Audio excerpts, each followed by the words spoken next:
অনেকেই বলে অফার দেয় তুমি কিছু করো, বা শুধু কোরিয়ানই না, আমি যখন চায়নাতে যাই, চায়নার মানুষরাও বলে আমাকে চাইনিজ লাগতেছে। ওরা হচ্ছে চায়না ভাষা আমার সাথে কথা বলার ট্রাই করে। ও আচ্ছা, আমার ফেসের জন্য না, না ফেসের জন্য জীবনে কোনোদিন শুনছেন যে কোনো মানুষ ফেসের জন্য ব্যবসায়িক ক্ষেত্রে হচ্ছে কোনো এক্সট্রা ফেসিলিটিস পায়?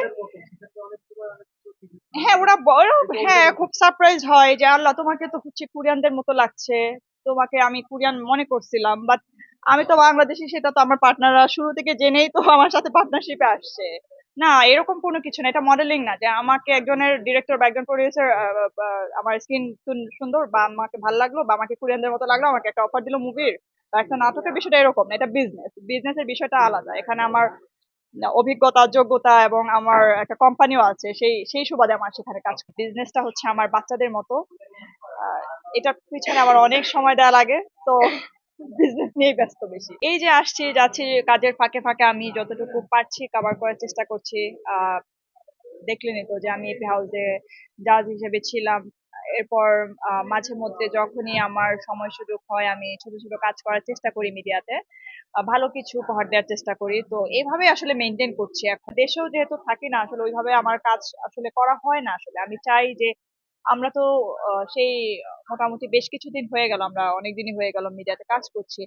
তো আমি চাই যে আসলে আমি যেহেতু মিডিয়াতে অত ফোকাস না, বা হচ্ছে আমি মিডিয়াতে ওইরকম ভাবে কিছু অ্যাজ এ হিরোইন বলেন বা অ্যাজ এ প্রফেশনাল মডেল বলেন, যেহেতু আমি কাজ করতে পারছি না ওইভাবে, তো আমার মনে হয় যে আমার জায়গাটা ছেড়ে দিয়ে আমার নতুনদেরকে সুযোগ করে দেওয়া উচিত। তারা তারা যাতে এই জায়গাটাতে আসতে পারে, তারা যাতে আরো ভালো কিছু করতে পারে। অনেকেই বলে অফার দেয় তুমি কিছু করো, বা কিছু করো বলতে অনেকেই এখনো পর্যন্ত অনেক মুভির অফার আমি পাই যে তুমি তো হচ্ছে অ্যাজ এ হিরোইন হিসাবে শুরু করতেই পারো, অ্যাক্ট্রেস হিসাবে শুরু করতেই পারো, বড় পর্দায় কাজ একটা করলে কি এমন সমস্যা, কি এমন হয়ে যায়। That আসলে সত্যি কথা বলতে আমার ওই সময়টুকু নেই। তা এখন আমরা ইন্টারন্যাশনাল বেজে কাজ করছি, সো সেই জায়গাটা থেকে আসলে মিডিয়াতে খুব বেশি একটা তাল মিলিয়ে হয়তো বা আমি কাজ করতে পারবো না। অনেক সাউথ কোরিয়ানরাই হচ্ছে বলে যে আমরা তো ভাবছিলাম ফার্স্টে দেখে যে আমি কোরিয়ান। আর শুধু কোরিয়ানই না, আমি যখন চায়নাতে যাই, চায়নার মানুষরাও বলে আমাকে চাইনিজ লাগতেছে। ওরা হচ্ছে চায়না ভাষা আমার সাথে কথা বলার ট্রাই করে। আমি যখন জাপানিজদের সাথে কথা বলি, ওরাও হচ্ছে আমার সাথে সেভাবেই কথা বলার ট্রাই করে। ইভেন ঢাকাতে আমি কিছু ফিলিপিনো চিনি, ভিয়েতনামিদের চিনি, বা থাইল্যান্ডের যদি কেউ থাকে, তো তারাও হচ্ছে আমাকে তাদের মতোই মনে করে। অনেক সময় হচ্ছে বাই মিস্টেক তারা হচ্ছে আমার সাথে তাদের ভাষায় কথা বলা শুরু করে। তখন বলি না, না, আমি আসলে Bangladeshi, I am from Bangladesh. সে তার মায়ের সাথে যখন আমাকে পরিচয় করিয়ে দিচ্ছিল, তো ভদ্রমহিলা খুব অবাক হয়ে গিয়েছিল। সে ভাবছে যে মনে হয়, আমি তো ভাবছিলাম আমি নিজেই হচ্ছে কোরিয়ান, আমি কোরিয়ান একজন মেয়ে, আমি বাংলাদেশে বিজনেস করছি। বাট উনি বুঝতে পারেনি যে আমি বাংলাদেশি, বাংলাদেশ থেকে আমি কোরিয়াতে বিজনেস করতে গিয়েছি। But আমি এখনো পর্যন্ত কোরিয়ান ভাষা জানি না। এটা অবশ্যই জরুরি, কারণ আপনি যখন কোরিয়াতে যাবেন তখন সেখানে আপনার সাথে কেউ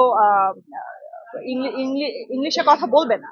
সবাই চেষ্টা করবে আপনার সাথে কোরিয়ান ভাষায় কথা বলতে। ইভেন অনেকে কোরিয়ান ভাষা জানে না।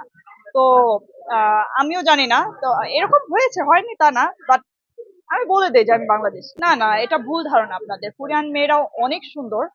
ইভেন ওদের বডি ফিটনেস আপনি যদি বলেন, অনেক সুন্দর ওরা। বিভিন্ন এগ্রিমেন্ট মিটিং থাকলে সেখানে আমার যেতে হয়। আমার হচ্ছে নিত্য নতুন মানুষের সাথে পরিচিত হতে হয় সেখানে আমার বিজনেস পারপাসে। আমাদের ওইখানে প্রমোশনাল স্পেস আছে। তো ওইখানেও আমার কোরিয়াতেও কিন্তু আমার অনেক বাংলাদেশি ভাই বোনেরা আছে। তাদেরকে হচ্ছে তাদের সাথে আমার মিটিং থাকে, সেই পারপাসে আমাকে যেতে হয়। আসলে কাজের বাইরে এখন আমার কিছুই নাই, শুধুই কাজ এবং কাজ।